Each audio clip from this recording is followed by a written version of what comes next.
안녕하세요. 오늘도 행복한 시간, 책과 함께 하는 소설입니다. 여러분의 응원과 관심이 저에게는 큰 힘이 됩니다. 매주 월요일은 한국 고전 단편 작품을 여러분과 함께 듣는 날입니다. 오늘 저희가 함께 할 작품은 한국 근대 문학의 이자나 이상 작가님의 대표작 공포의 기록 작품입니다.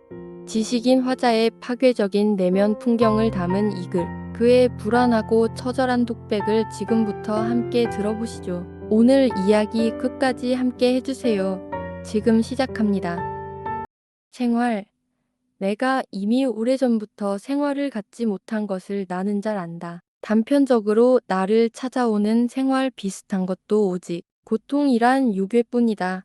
아무리 찾아도 이것을 알아줄 사람은 한 사람도 없다. 무슨 방법으로든지 생활력을 회복하려 꿈꾸는 때도 없지는 않다. 그것 때문에 나는 입대 자살을 안 하고 대기의 자세를 취하고 있는 것이다. 이렇게 나는 말하고 싶다만 제2차의 각혈이 있은 후 나는 어슴푸레하게나마 내 수명에 대한 개념을 파악하였다고 스스로 믿고 있다. 그러나 그 이튿날 나는 작은 어머니와 말다툼을 하고 맥박 125에 팔을 아는 채 나의 무력을 부끄럽다 하였다. 나는 목을 놓고 울었다.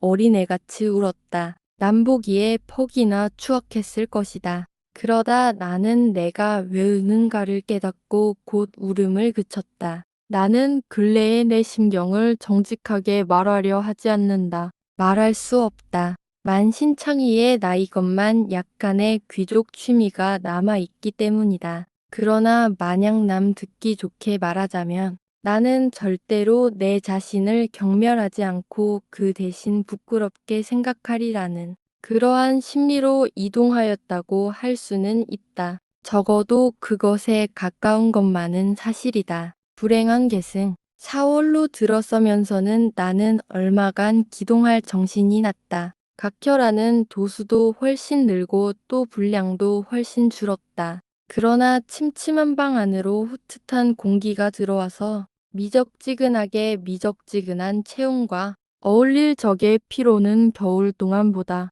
훨씬 더한 것 같음은 제 팔뚝을 들 힘조차 제게 없는 것이다. 하도 답답하면 나는 툇마루에 볕이 드는 대로 나와 앉아서 반쯤 보이는 닭장 쪽을 보려고 그래서가 아니라 보이니까 멀거니 보고 있자면 을의 작은 어머니가 그 닭게장을 얼싸안고 얼미적 하는 것이다. 저것은즉 고 덜 여물어서 알을 안 까는 암탉들을 내려다보면서 언제나 요것들을 길러서 누이를 보나 하는 고약한 어머니들의 제 딸 놀이는 그게 아닌가 내 눈에 비치는 것이다. 나는 물론 이래서는 안 된다고 생각한다. 작은 어머니 얼굴을 앞만 봐도 미워할 때가 어디 있느냐. 넓은 이마, 고른 치아의 열, 알맞은 코, 그리고 작은 아버지만 살아계시면 아직도 얼마든지 연연한 애정의 색을 띨 수 있는 총기가 있는 누나며 단 애가 좋아하는 부분인데 어째 그런지 그런 좋은 부분들이 종합된 작은 어머니라는 인상이 나로 하여금 증오의 염을 일으키게 한다. 물론 이래서는 못 쓴다. 이것은 분명히 내 병이다. 오래오래 사람을 싫어하는 버릇이 살피고 살펴서 급기야 이 모양이 되고 만 것임에 틀림없다. 그렇다고 내 육친가지를 미워하기 시작하다가는 나는 참 이 세상에 의지할 곳이 도무지 없어지는 것이 아니냐. 참 안 됐다. 이런 공연한 망상들이 벌써 나을 수도 있었을 내 병을 자꾸 덧들리게 하는 것일 것이다. 나는 마음을 조용히 또 순하게 먹어야 할 것이라고 여러 번 괴로워하는데 그렇게 괴로워하는 것은 도리어 또 겹겹이 짐되는 것도 같아서 나는 차라리 방심 상태를 꾸미고 방 안에서는 천장만 쳐다보거나 나오면 허공만 쳐다보거나 하려도 역시 나를 싸고 도는 온갖 것에 대한 증오의 염이 무럭무럭 구름일 듯 하는 것을 영 막을 길이 없다. 비가 두어 번 왔다. 싹이 트려나 보다. 내려다보는 지면이 갈수록 심상치 않다. 바람이 없이 조용한 날은 툇마루에 드는 볕을 가만히 잡기만 하면 퍽 따뜻하다. 이렇게 따뜻한 볕을 쬐면서 이렇게 홍곤한데 하필 사람만을 미워해야 되는 까닭이 무엇이냐. 사람이 나를 싫어할 성싶은데 나도 내가 싫다.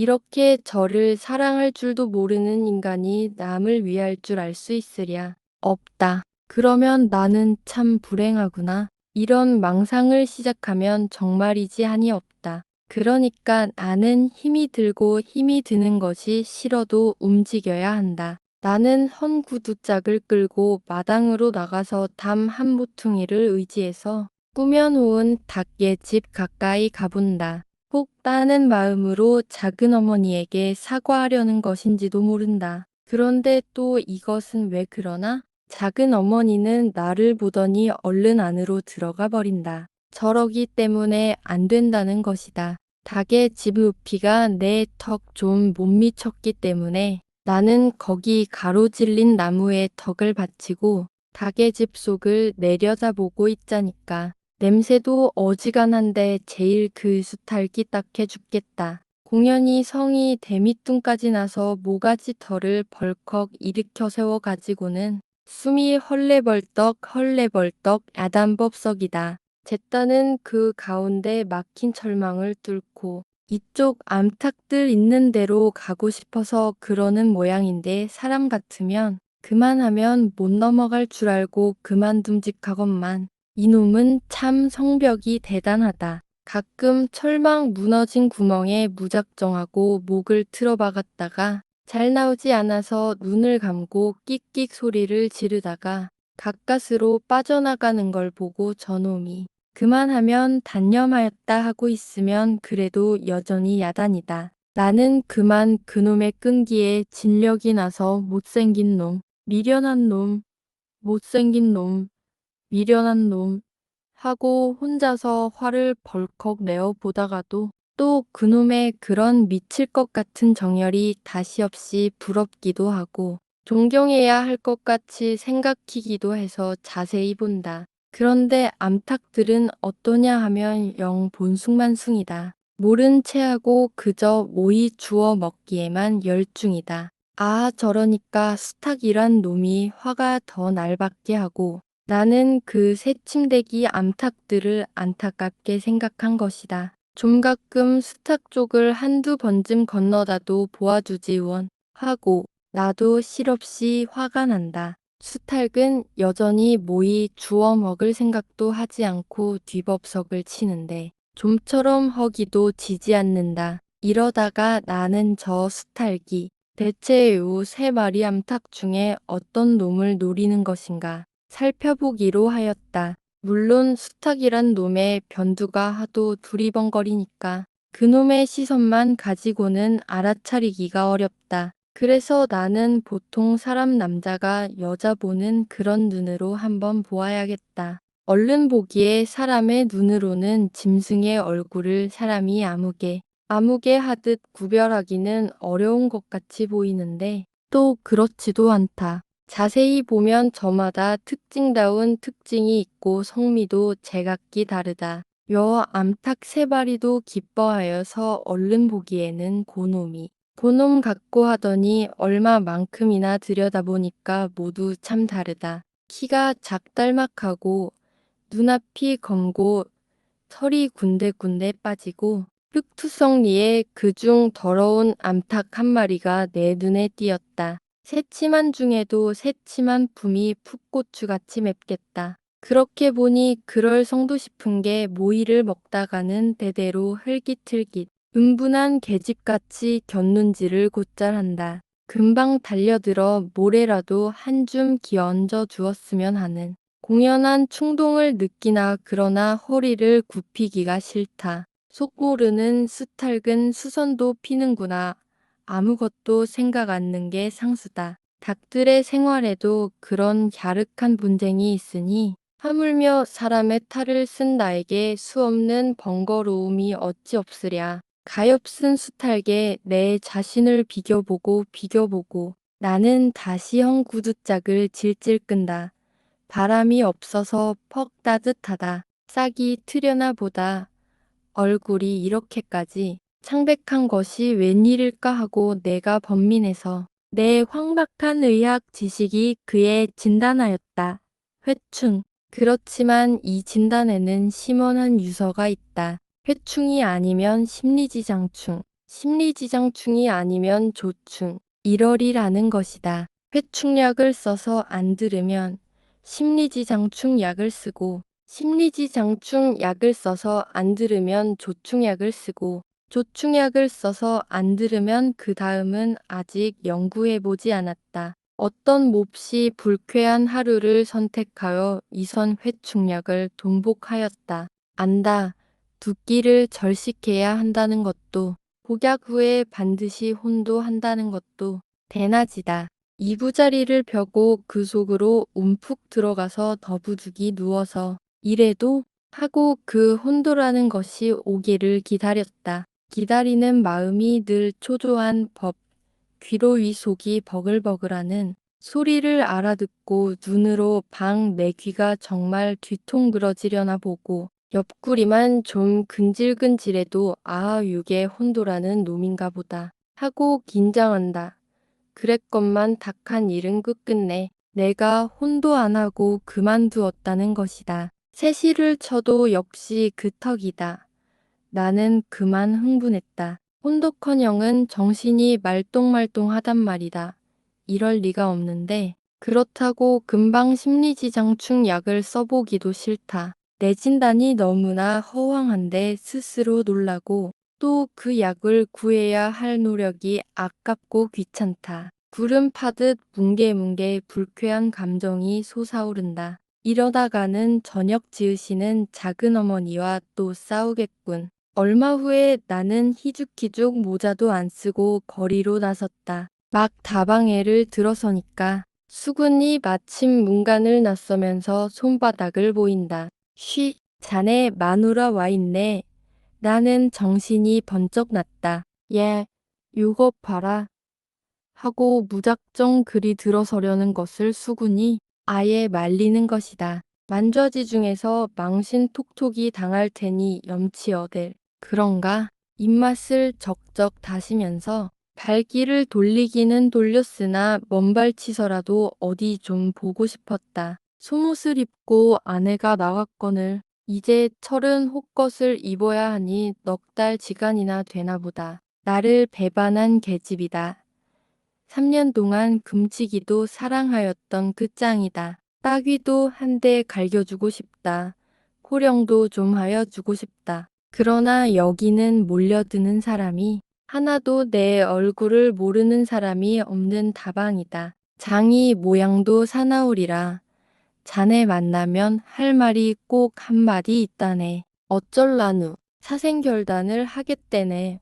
어이쿠. 나는 몹시 놀래어 보이고 레이먼드 하튼같이 빙글빙글 웃었다. 아내, 마누라라는 말이 나점과도 같이 옆구리를 간지른다. 그 이미지는 벌써 먼 바다를 건너간다. 이미 파도 소리까지 들리지 않았느냐. 이러한 환상 속에 떠오르는 내 자신은 언제든지 광채 나는 루바슈카를 입었고 퇴폐적으로 보인다. 소년과 같이 창백하고 무시무시한 풍모이다. 어떤 때는 울기도 했다. 어떤 때는 어딘지 모르는 먼 나라에 십자로를 걸었다. 수군에게 끌려 한강으로 나갔다. 목선을 하나 빌어 맥주도 싣고 상류로 거슬러 동장리 갯가에다 대어놓고 목로 찾아 취하도록 먹었다. 황혼의 수평은 시야와 어우러져서 아물아물 허공에 놓인 비조처럼 이 허망한 슬픔을 참 어디다 의지해야 옳을지 비철거리지 않을 수 없었다. 넉 달이 지나서 인제 네가 내게 할 말은 뭐냐? 애덜이고 덜이다. 이건 왜 벤벤치 못하게 이러는 거야? 아니. 이를테면 그렇다 그 말이지. 그런 앙큼스런 놈의 계집이 또 있을 수가 있나? 글쎄 관두긴 하겠지만 어차피 말을 하자고 자연 말이 이렇게쯤 나가지 않겠느냐 그런 말이야. 이렇게 못생긴 건 내 보기 처음 보겠네 원. 계집이란 놈의 물건이 아무리 독한 물건이기로 그렇게 싹 칼로 벤 듯이 돌아설 수가 있냐고. 우리들은 술이 살렸다. 나야말로 술 없이 사는 도리가 없었다. 노들서 또 먹었다. 전후 불각으로 취하여 의식을 완전히 잃어버려야겠어서 그랬다. 넉 달. 장부답지 못하게 뒤끌던 마음이 그만하고 차츰차츰 가라앉기 시작하려는 이 철의 뭐냐 부전 붙은 편지 모양으로 때와 손자국이 잔뜩 묻은 채 돌아오다니 요 얌체도 없는 거사. 나는 힘껏 고성 질타로 제 자신을 조소하건만도 이와 따로 밑둥치운 대목 기울 듯 자분참 기우는 어리석지 않고 들을 소리도 없는 마음을 주체하는 방법이 없는 것이었다. 넉 달. 이동안이 결코 짧지가 않다. 한 사람의 아내가 남편을 배반하고 집을 나가 넉 달을 잠잠하였다면 아내는 그의 용서받을 자격이 없는 것이요. 남편은 굴꺽 참아서라도 용서하여서는 안 된다. 이 천하의 공규를 너는 어쩌려느냐. 와서 그야말로 단죄를 달게 받아보려는 것일까. 어떤 점을 붙잡아 한 여인을 믿어야 옳을 것인가. 나는 대체 종잡을 수가 없어졌다. 하나같은 애 눈에 비치는 여인이라는 것이 그저 끝없이 정조부박한 음란한 유물에 지나지 않는 것이 없다.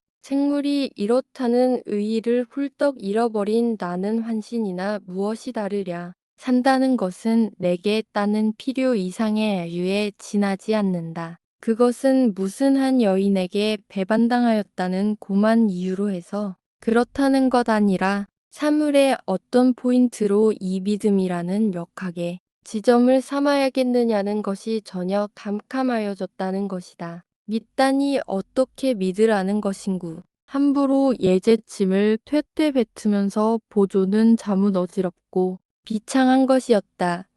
술을 한 모금이라도 마시고 나면 약삭 빨리. 내 심경에 아첨하는 이 전신의 신경은 번번이 대담하게도 천변지가 이 일신의 벼락치기를 바라고 하는 것이었다. 경칠. 화물 자동차에나 질컥지어 죽어버리지. 그랬으면 이렇게 후텁지근한 생활을 면하기라도 허지 하고 주책 없이 중얼거려 본다. 그러나 차장 화물 자동차가 탁 앞으로 닥칠 적이면 댕겁해서 피하는 재주가 세상의 어떤 사람보다도 능히 빠르다고는 못해도 비슷했다. 그럴 적이면 혀를 쑥 내밀어 제 자신을 조롱하였음네 하고 제 자신을 속여 버릇하였다. 이런 넉 달이 지나고 어리석은 꿈을 그럭저럭 어리석은 꿈으로 돌릴 줄 알만한 시기에 아내는 꿈을 거친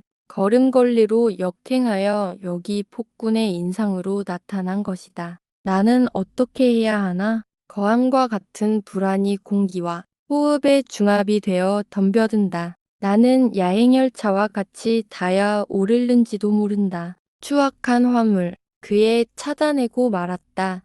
나는 안을 들여다보았다. 풀칠한 현관 유리창에 거무대대한 내 얼굴의 하이라이트가 비칠 뿐이다. 물론 아무것도 보이지는 않았다. 나는 그 자리에 주저앉고 만다. 내 바로 옆에서 한 마리의 개가 흙을 파고 있다. 드러누웠다. 혀를 내민다. 혀가 깃발같이 굽이치는 게 퍽 고단해 보였다. 온돌방 한 칸과 이첩칸, 이렇단다.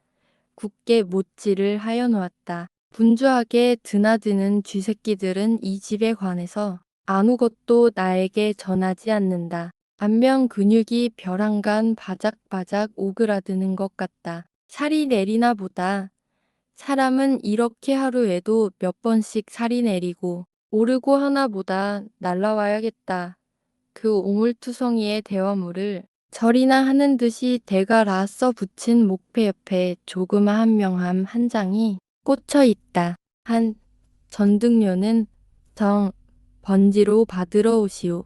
거짓말 말어라. 이 한 난사나이도 오물투성이의 대화물을 질질 끌고 이리저리 방황했을 것이오늘. 정이 어디쯤인가? 거짓말 말어라. 왜 사람들은 이삿짐이란 대화물을 운반해야 할 구차하고 기구한 책임을 가졌나. 나는 집 뒤로 돌아가 보려 했다. 그러나 길은 곧장 온돌방까지 뚫린 모양이다. 방칸도 못 되는 컴컴한 부엌이 변소와 마주 붙었다. 나는 기가 막혔다. 거기도 못이 굳게 박혀 있다. 나는 기가 막혔다. 성격 파산, 무엇 때문에? 나의 교양은 나의 생애와 다름없이 되었다. 현 누더기 수염도 길렀다. 거리, 땅. 한 번도 아내가 나를 사랑 않는 줄 생각해 본 일조차 없다. 나는 어느 틈에 고상한 국화 모양으로 금시의 수세미가 되고 말았다. 아내는 나를 버렸다. 아내를 찾을 길이 없다. 나는 아내의 구두 속을 들여다본다. 공복, 절망적 공허가 나를 조롱하는 것 같다. 숨이 가빴다. 그 다음에 무엇이 왔나? 적빈. 중요한 우물들은 집안 사람들이 하나 둘 집어냈다. 특히 더러운 상품 가치 없는 오물만이 병균같이 남아있었다. 하룻날 탕하는 이 처참한 현상을 내 집이라 생각하고 돌아와 보았다. 뜰 앞에 화초만이 향기롭게 피어있다. 붉은 열매가 열린 것도 있었다. 그러나 가족들은 여지없이 변형되고 말았고 기성을 바라여 육지거리다. 종신 안은 아무 말 없었다. 이미 만사가 끝났기 때문이다. 나는 혼자서 손바닥만한 마당에 내려서서 주위를 둘러본다. 내 손대가 안 묻은 물건은 하나도 없다. 나는 책을 태워버렸다.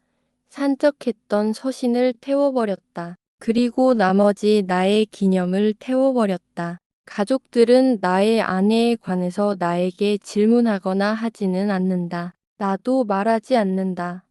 밤이면 나는 유령과 같이 흥분하여 거리를 뚫었다. 나는 목표를 갖지 않았다. 공복만이 나를 지휘할 수 있었다. 성격의 파편.